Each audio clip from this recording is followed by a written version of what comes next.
Welcome back to my LinkedIn Lives. I'm Jasmine Navarro, Certified Wellbeing Expert, working with educational institutions and companies, helping them support their family wellbeing challenges. And as you know, every week I interview different experts who make a difference. And today I'm very excited to be interviewing Hazel. Hi, Hazel. Hi. Thank you so much for coming along. I know I've been waiting to interview you for so long. Can you tell us about yourself and what you do? Thank you so much, Jasmine. Me too. I've been looking forward to it for a while. And every time I'm asked this question, I realize I really need to get my elevator pitch down. I'm clearly still at a loss for it. So I am a psychologist by profession. For the last 6 years, I have been working officially in the EAP space, employee assistance programs and providers, and very much, sitting on that cusp of clinical work and working in corporate spaces. So yeah, I'm from South Africa, which I think might make a little bit more sense when we talk about this topic a little bit in the making. But yeah, this is me. I'm based in Dubai, and yeah, looking forward to getting this conversation going. Thank you so much, Hazel. And you chose this title, Why We're Still Talking About Diversity, Inclusion and Belonging. Can you tell us a little bit about what that means and why you chose that for today? I think I chose this because, well, I am a huge supporter and activist around issues on diversity, belonging, equity, inclusion. And it's something that, you don't just stumble into. It's something that happens in your life that, things just kind of happen and it all comes together. And the next thing I realized, oh, wow, I really feel strongly about this and I actually have a voice. And I remember having those thoughts when I was quite young as a, maybe an older teenager. Yeah. When you sort of sit back and you realize, why are certain things the way they are and why can't we challenge others? And the reason I think I chose this particular topic is because a couple of months ago, towards the end of last year, there was a lot of hoo-ha around, well, what is diversity? We're tired of talking about diversity.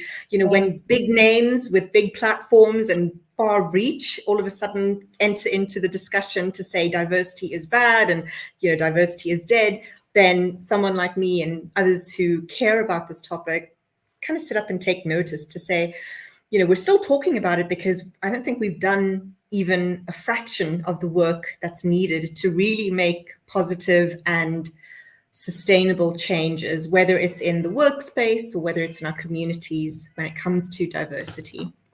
Yeah, wow. You sound very passionate about it. And when you say, like, for people who, I know most people know what all of this means, but I think there's still a lot of people that are maybe not really clear on it. So, like, can you just explain what it actually means, like, in really simple terms? Sure. Again, elevator pitch, right? So diversity, if we can think about diversity and inclusion and belonging and equity, all those things, starting off with a couple of ingredients, like you're about to make a cake, right? So think about all the diversity, all our identities, whether it's gender, race, nationality, ethnicity, education, things like that, language. These are all identities that make up who we are as individuals and people. And we then belong to various subgroups. And those are the ingredients. So someone and a company can say, oh, well, we are a very diverse company. But if those ingredients aren't worked properly together, if they're not, done in a particular way, if the ingredient measurements aren't quite clicking, then at the end, that cake that you're wanting to create is going to be a bit of a flop. And that's what the whole DEIB space is. It's a beautiful cake when all those ingredients are together and they are working well and all the structures are in place to make it a successful cake. So basically, I mean, in the workplace, it's an environment that's inclusive, right? And it basically provides equal rights. Sorry. I'm so sorry to everybody who is on this. That is my cat. What it was. Well, I thought, no, who has been kicked out and is waiting at the door and is very upset that I am talking to Jasmine and not him. So I'm going to keep him. Sorry, you're going to have to tolerate that for the rest of the 25 minutes. Sorry, I interrupted you. No worries, no worries. Well, talking about diversity, they're cat people and they're non-cat people, I guess. Yeah. So it's things like also opportunities, right, for everyone, not just C-suite members, not just corporate office workers. It's also your blue collar workers. It's everyone, right, in that mix. And it's, again, regardless of gender, color, age, all those things that make us the colorful mix that we are. And that's really what, in a nutshell, diversity is. No, that's interesting. And it's interesting what you said about like structure, because for me, I always think it's about attitude, how we perceive everybody around us, and not about judging, but I don't know, something about attitude. But then when you said it's about structure, I think actually, yeah, it's more than attitude, isn't it? It's not just how we think, it's what we do. Absolutely. Yeah. And it's never just something. It's never just about, the color of someone's skin. It's never just about, gender, right? It's the history behind those narratives. It's the history behind, where everything has been adding up to where we are now. It's, again, those structures, institutional structures that often support certain narratives. Why can some people access opportunities and advantages while others can't? And it's never just about, someone has an education or a degree versus someone who doesn't. It's, well, why do some people have that access? Why are certain pathways, relatively obstacle-less versus others? So yeah, absolutely. Yeah. And it's really interesting once you actually go beneath the surface, because there's so much. Actually, it's so complex, isn't it? Like, it seems like a simple thing. Okay, treat everybody the same, that's the end of that. But actually, there's so many layers to this. So what made you, I know you're really passionate about this, what made you become so passionate about it? I mean, I really care about it, but I'm not actually actively doing anything, to be honest. So what made you take that step further? So I think that's a very personal sort of response that I'm going to give. And for me, it was my parents who gave me the opportunity to be raised in an environment that really allowed for diversity of thought, of, exposure to, again, different kinds of thinking, different kinds of people. And of course, it was also then my education. It was the university that I went to. Like I said, I'm from South Africa, so topics around diversity and transformation, it's basically within the country's DNA, because we have had such a difficult history when it comes to, politics and race relations and gender and things like that. And I think it was just all together a perfect storm. All those ingredients made my perfect baked item to make me very passionate about it. And I think, I do think it's probably also just having that curiosity. I do think curiosity is one of my favorite human, I guess, skills, perhaps, or quirks. I think it's also a really important aspect that you have as a psychologist. You need to have that curiosity. And I love to people watch. And I know that's going to sound really simplistic, but that ability and that enjoyment of people watching allowed me to kind of sit back and notice, certain things and certain perhaps disparities and, of course, inequalities. And really? Absolutely. And I think also just having that curiosity about myself, to kind of center myself to say, okay, well, what am I doing that's either adding to the conversation, or am I avoiding a conversation? And so that's not always an easy thing to do. And I think a lot of people who want to learn a little bit more about diversity are often put off, because when they start going into it and they start delving and peeling away those layers, I think it's very easy to get sensitive about it, to be offended by it, again, depending where you come from, and also depending on your experience. If you are speaking to people who don't care about diversity, who don't care about your experience, the chances of you wanting to know more, it's probably going to be diminished. So I do think that's probably, And I think even as I'm talking to you now, I think probably as well, people might avoid the conversation because they might start talking about it and then realize they're actually not doing anything.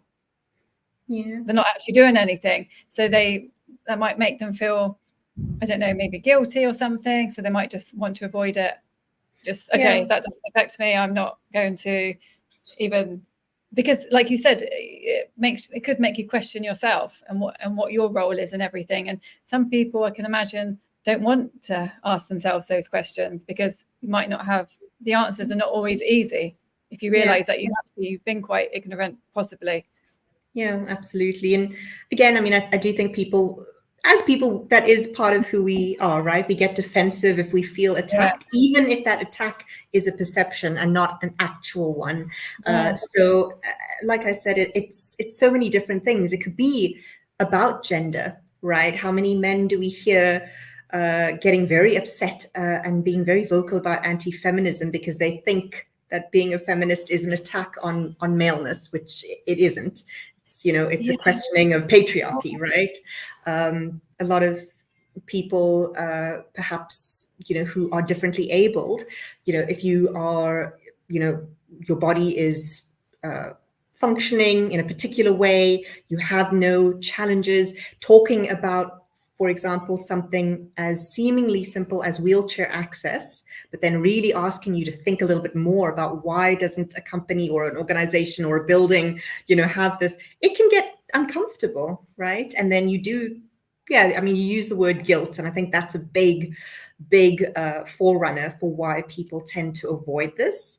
Guilt can also be masked in many different ways. And the way people react then is anger, right? To say, oh, but this is not about me feeling guilty. I don't want to take responsibility. I didn't do anything. I didn't make that building. I didn't build that ramp, or said no, for it. So why should I feel this way? So I don't want you to make me feel uncomfortable. So and also I think people might not talk about it because, well, maybe they don't know what to say. They don't know enough about it. And I just lost what I was going to say.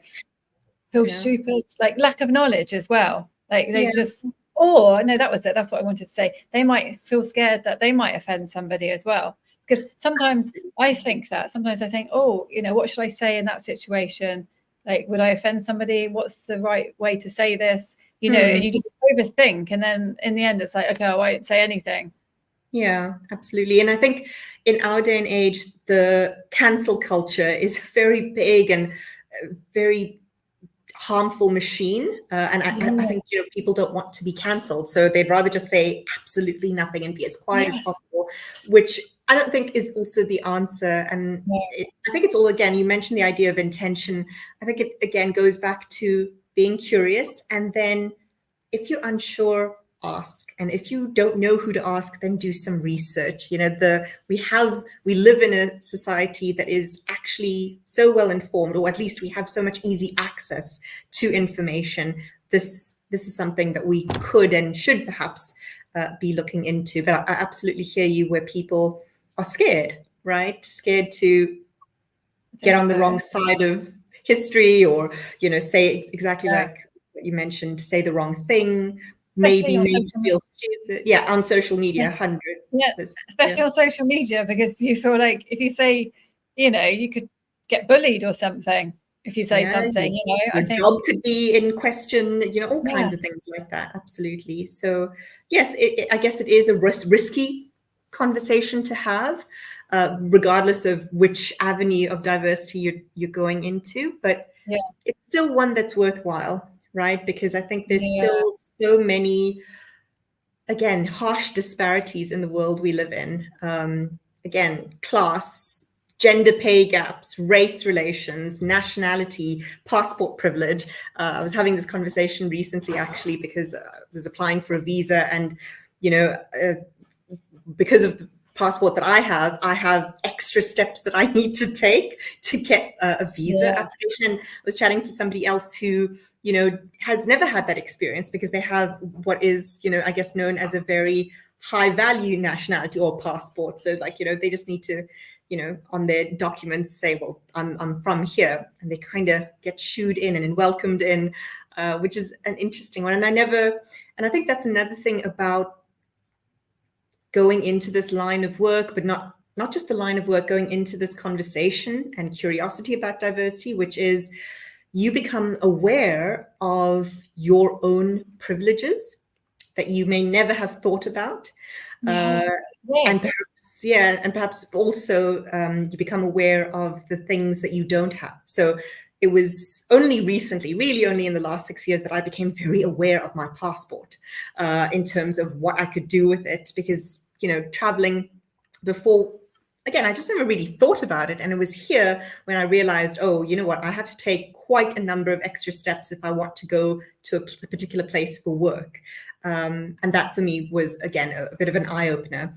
But it's other things. It's, becoming aware, for example, that if you speak with a particular accent, people are going to treat you differently. Or if you speak without an accent that people think you're going to have, again, people will open doors for you or close doors for you that you didn't think were there. So it's an interesting territory. It's a tricky territory. And I think that awareness, if you have that awareness there, it can be really useful. Yeah, that's really interesting. Does financial status come into this as well?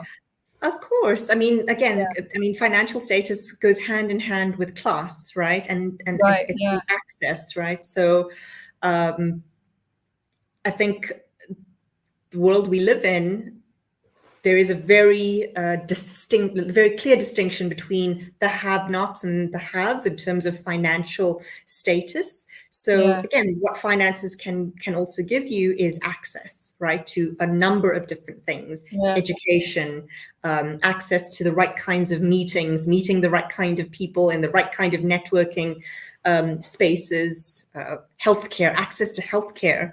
These are all things that, again, that can definitely play a part in. No, it's interesting. Do you think vulnerability comes into all of this as well?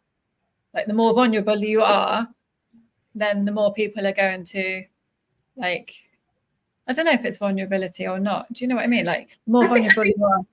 Yeah, absolutely. And the thing is, so I do practice from a particular framework of intersectional feminism, which means that I don't think that we exist in vacuums. So our identities are all playing a role in our experience. So you could be a person of color, all right? And when we think about, again, the world we live in, there are certain privileges that are not afforded to many and most people of color.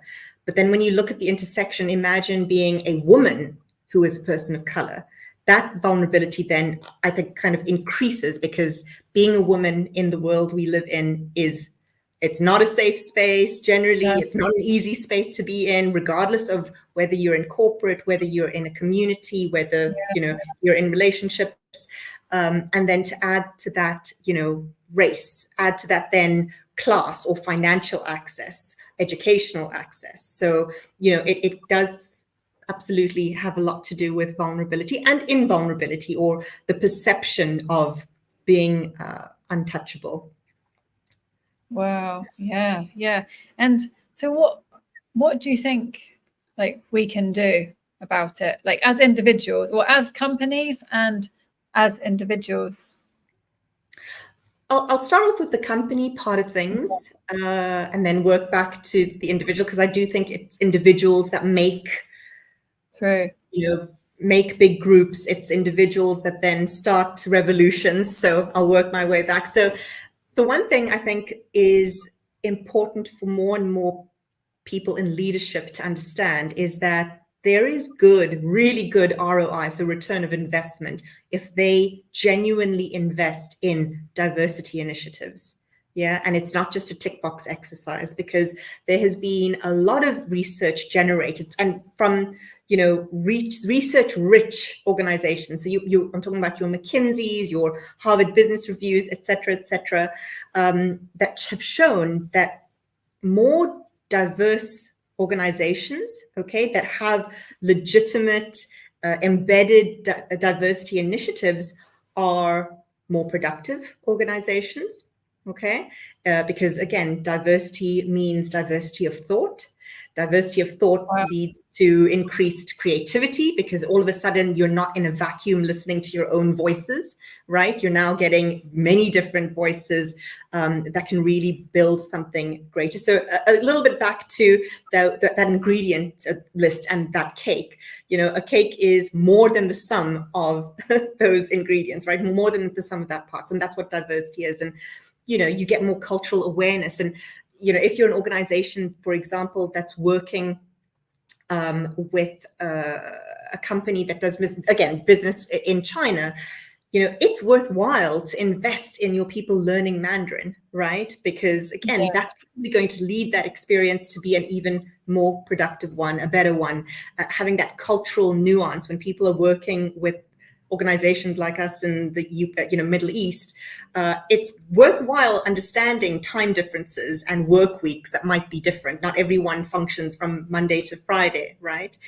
And again, the world of work has really changed. It's not just a one-way street, you know, that the employee is the only one who benefits from working for an organization. It works both ways.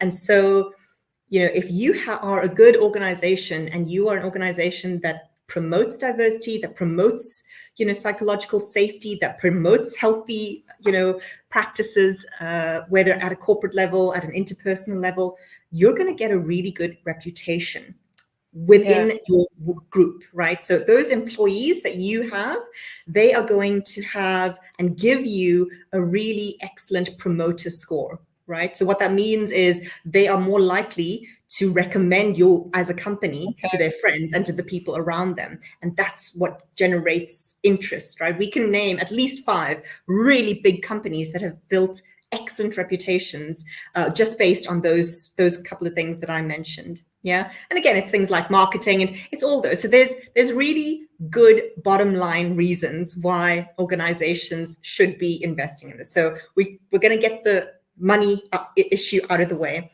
Again, of course, at the end of the day, it is about quality of life. We're spending so much more time working in organizations than our ancestors did, than our forefathers did or forebearers did, right? So the investment in the quality of our life is a reasonable one, right? We want to be healthy and happy and have that sense of inclusion, have a sense that I belong to this organization, that I'm seen, that I'm respected, that I'm heard.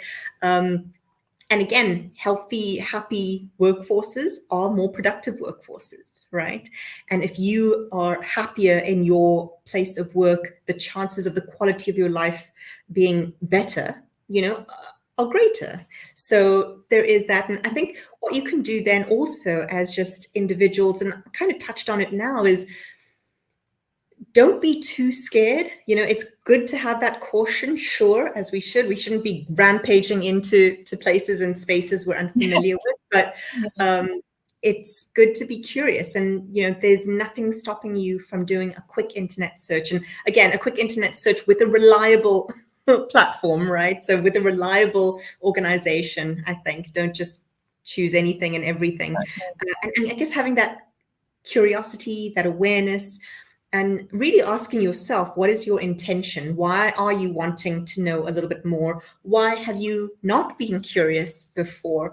And the reality is not, you know, people are going to be listening in on this, and it's going to go in one ear, out the other, and it's going to be like, Hazel, you know, whatever, XYZ. I think I already lambasted myself by giving, you know, by giving away that, you know, I'm a feminist. So that's already a black mark against me, according to many people.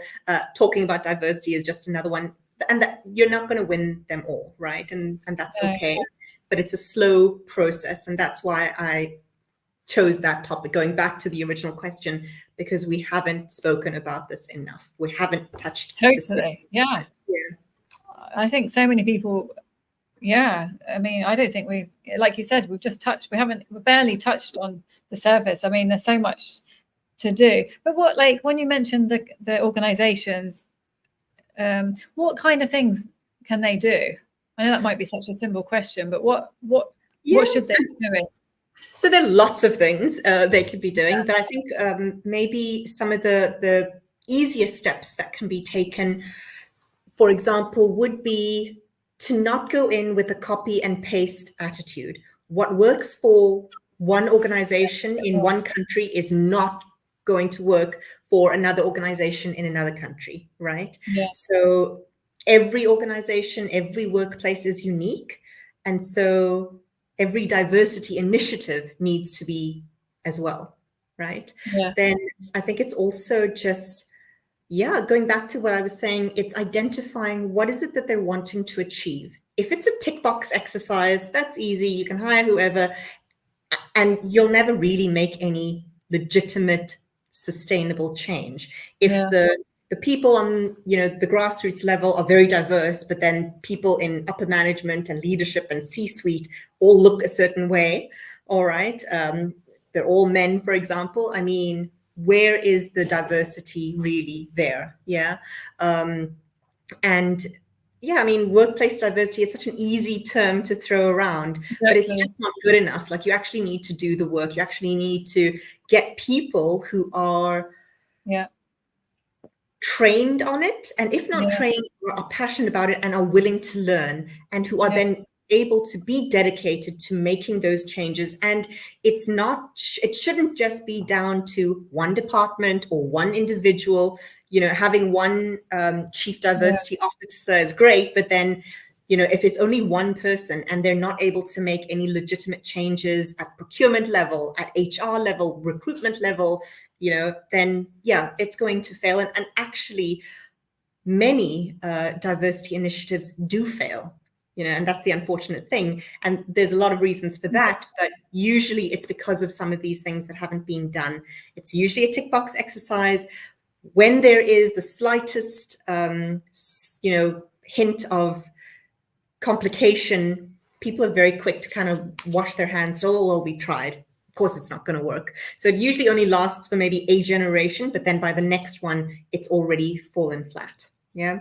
So, but going back to sort of more your other question, in terms of what organizations can do, it is actually getting to and identifying diversity experts who can come in from another independently and almost do a bit of a needs analysis for you, and who can guide you. And then you take it on for yourself, because you can have a really good plan. You can have a really excellent design, but if you aren't implementing it well, it doesn't matter, right? It doesn't matter how pretty that design is, it's not going to work.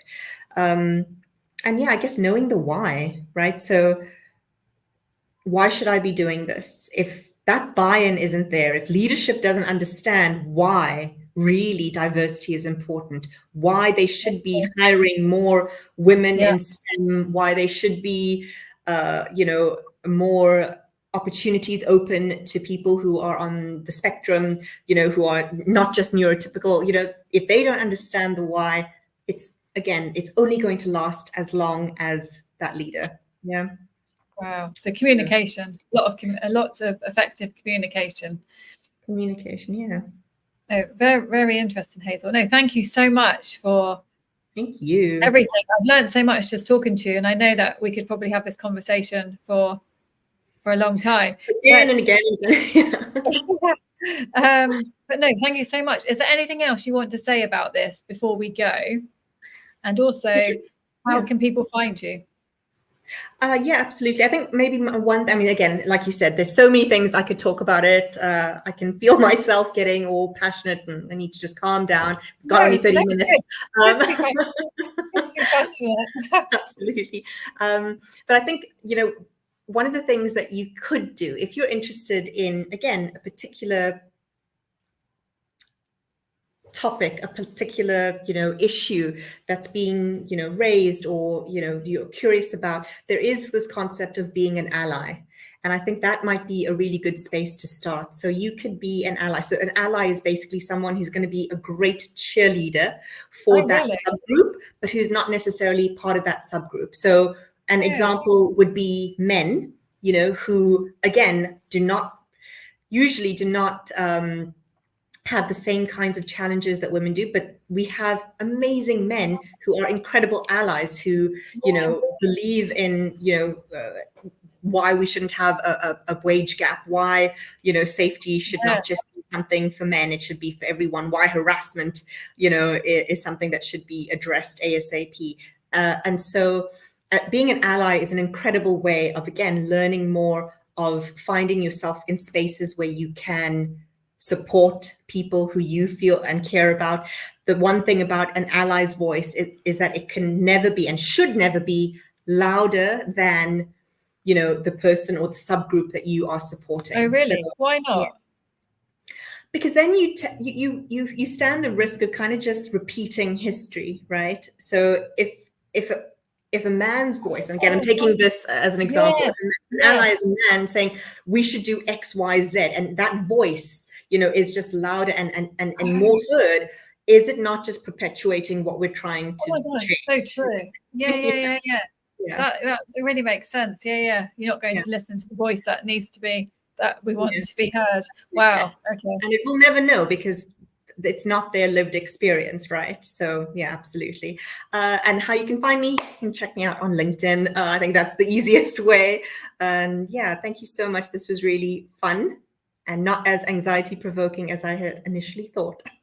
No, I've done a podcast. Okay, so no, you're brilliant, absolutely amazing, and thank you so much for coming on and sharing this. I think it's really valuable, everything that you're saying, and of course there's so much more to talk about as well, so we'll have to do another live one day. But thank you so much, Hazel, and thank you everyone for joining. If you have any questions and you want to message Hazel, please do directly, or if you want to put a comment in the post, that's fine too, and I will see everybody next week.